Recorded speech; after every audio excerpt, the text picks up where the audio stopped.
నిన్న నరేంద్ర మోడీ తమిళనాడుకు సంబంధించిన దాంట్లో చెన్నైలో మోడీ రోడ్ షో మోదీ నినాదాలతో మంగళవారం చెన్నై నగరం మార్మోగింది. బీజేపీ లోక్సభ అభ్యర్థులు తమిళిసై వినోద్ పి సెల్వం, పాల్ కనకరాజులకు మద్దతుగా మంగళవారం సాయంత్రం చెన్నైలో రోడ్ షో. కాషాయ రంగు ఓపెన్ టాప్ వాహనంపై మోదీతో పాటు తమిళిసై సెల్వం, పాల్రాజు, బీజేపీ రాష్ట్ర అధ్యక్షుడు అన్నామలై ప్రదర్శనకు వెళ్లారు. తర్వాత రాజ్భవన్లో మోదీ బస చేశారు. బుధవారం వేలూరులో జరుగుతున్న సభలో ఆయన పాల్గొంటారు. తమిళనాడులో ఏమున్నదో తెలియదు. రాముడిని కొలిస్తే బహిష్కరిస్తారా? శక్తిని నాశనం చేస్తామంటారా? కాంగ్రెస్ విపక్షాలపై ప్రధాని మోదీ ఫైర్. యూపీ మధ్యప్రదేశ్లో ప్రచారం. యూపీలో మధ్యప్రదేశ్లో చెన్నైలో ఒకే రోజు 3 రాష్ట్రాల పర్యటన చేశారు నరేంద్ర మోడీ. 73 సంవత్సరాల వయసులో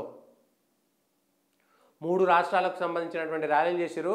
కానీ ఈ తమిళనాడు మీద ప్రత్యేకమైనటువంటి దృష్టి. ఈ తమిళనాడులో ఏమొస్తుందో ఏం రాదో తెలియదు, కానీ ఏదో ఒకటైతే జరిగేటువంటి అవకాశం ఉంది.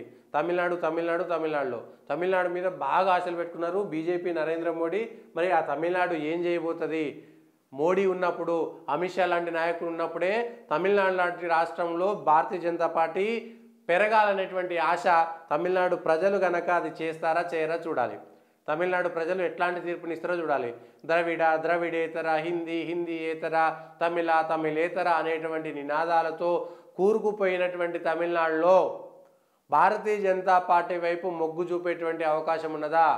అయోధ్య రాముడి పైన విమర్శలు చేసినటువంటి ద్రవిడ పార్టీల పరిస్థితి ఎట్లా ఉండబోతున్నది? మరి అధికారంలో ఉన్నటువంటి డిఎంకే అంత ఈజీగా వదిలిపెడుతుందా? తమిళనాడు రాష్ట్రంలో భారతీయ జనతా పార్టీ ఏదో చేయబోతున్నది. ఏం చేస్తుంది? భారతీయ జనతా పార్టీ వైపు ఎట్లుంటారు అనేటువంటిది మాత్రం చూడాలి. లేకపోతే తమిళనాడు పైన ఏదో ఒక ప్రత్యేకమైనటువంటి నిఘా, ప్రత్యేకమైనటువంటి వ్యవస్థ ఒకటి ఏర్పాటు చేసి అన్నామలై లాంటి వ్యక్తిని పాపం రోడ్ల మీద గిరికలు కట్టి తిరిపిస్తున్నారు. మరి దానికి ఫలితం వస్తుందా రాదా? నరేంద్ర మోడీ కట్టుకున్నటువంటి బట్టలపైన జోకులు వేసుకుంటున్నారు కాబట్టి దానిపైన ఓట్లు పడతాయా లేదా చూడాలి.